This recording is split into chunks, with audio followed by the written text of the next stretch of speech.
Yo, hey, I want to address all this Jalen Hurts slander, man. First of all, y'all come on and y'all say it's all about winning. But now the man winning, and now it's all about how you winning. Now the man has like won 20 of the last 21 games. You know what I'm saying? Won a Super Bowl. Took him to the Super Bowl before, all this, that, and the other. But that don't count, huh? It's just because it ain't pretty, or he ain't throwing a whole lot of yards like he used to the quarterbacks doing, or whatever like that. But the man is winning, man. The man is winning. You know, and see, it's a few points I want to address. People want to blame him or knock him for having a team. Man, it's that defense. It's the running game. It's all that. We didn't knock the other people for having great teams. We didn't knock Joe Montana for having a great team. When Joe Montana was winning with them San Francisco teams, boy, that was a great team. That don't take away from his greatness. When Troy Aikman was winning with them Cowboys, that was a great team. When Kurt Warner won with the greatest show on turf, why you think they called it great? That was a great team, offensively and defensively. So we didn't slam them other guys for having great teams and winning with great teams. So why are we doing him like this, man? And you know the list goes on and on with other QBs that have won with great teams. Why do he get slandered for winning with a great team? That's what he's supposed to do, man. You take a guy like Lamar Jackson, right? Even though I'm a Steelers fan, I like Lamar Jackson. Don't get me wrong, and I want him to get over that hump so people can kind of get off his case, right? But guys like him, Josh Allen, them guys, man, get in the playoffs with top seeds, home field advantage, they favorite to win, all that type of stuff, and get in there and can't get over the hump, man. And Jalen got over the hump. Same thing, I'm an Aaron Rodgers fan. Aaron Rodgers done got in there with the top seed, home court advantage, all this, that, and the other, and getting there and lay an egg. So just because you got the great team, just because you got stuff in your favor do not mean that you're going to get in there and you're going to deliver, man. So the fact that man is taking all of that stuff that he has and he's delivering with it, it is to be applauded, man. Stop knocking that man for that. Now go back to Lamar Jackson, right? So in the words of one of my good friends, he always say, man, such and such a reading the newspaper. Meaning that you letting the critics and all of that stuff get to you, right? And I think that I've always said that was one of the things that was the issue with Lamar Jackson. I think that he lets the critics get to him when they talk about, oh man, all he is a running quarterback, and can he pass, can he do this, that, and other. I watched some of them games in the playoffs, you know, say over the previous years where he has an opportunity to be an athlete and be the freakish athlete that he is, and be that athlete that separates him and makes him special. But in some of them times, man, he'd rather sit in the pocket and be that quarterback that they say he can't be. That's not the time for that. And I think that has hurt him over the years when it comes to getting over the hump. But when you take a Jalen Hurts, he gonna beat you whatever's necessary. So if Saquon got it going, I'm finna feed Saquon.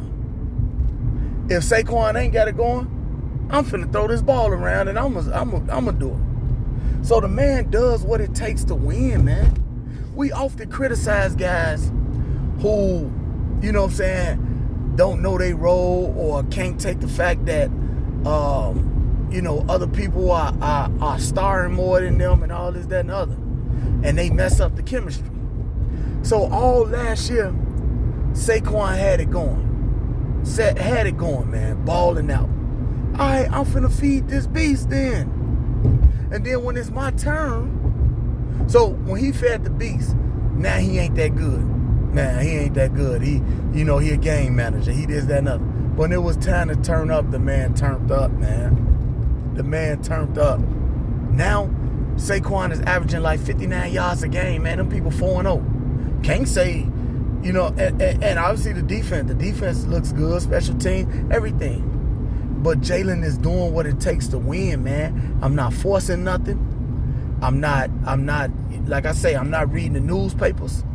I'm not doing that. I'm doing what it takes to win. Now, if it get to the point where he's not doing that no more or whatever, then yeah, we can talk about that. And then the criticism is warranted. Criticism is legit. But the man is doing what it takes for his team to win, and he's getting critiqued for that. He's not elite. He's not this and he's not that. That's foolishness, man. Being elite is doing what your team needs you to do. There's a lot of quarterbacks out there throwing 2-3 touchdowns a game, 300 yards or whatever, and they losing. So this man throwing 160 yards a game, something like that, and they winning. That man got a play that they trying to take out the tush push. And that play is so effective.